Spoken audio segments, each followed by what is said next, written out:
اوه دیمنیم بریا 27 سالانه این سرهلدانا قزا زاخو کل شاوه شناحیا در کاره دست پیکر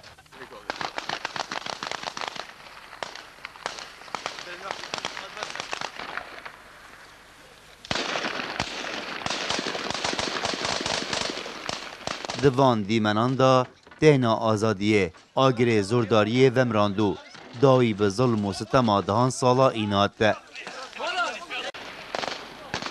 و هولاتی مل به ملیشان چکداری همی بارگا و ناوندین حزبی و لشکری و حتی ایداری ین حزبا بعش ناوبرنو قزازاخو برس ناحین و جبن دست رژیما بعث هاتنا آزاد کرنو خلکی به آزادی شاد بین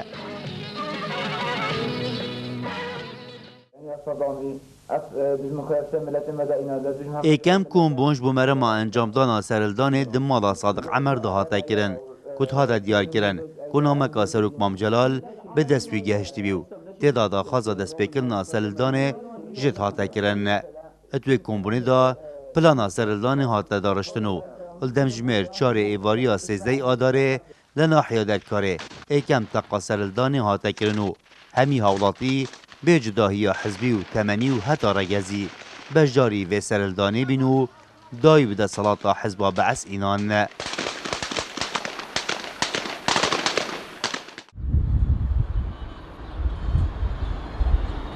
پشتی سرلدان باجر زاخو مینا باجر و باجکن هرما کردستانه اپوار آودان کرنه پنگاوین باش هاویتیو جو باجرکی بچیک برف باجرکی مزن و پیشکفتی و دچتنو و شریع اداری و زانستی و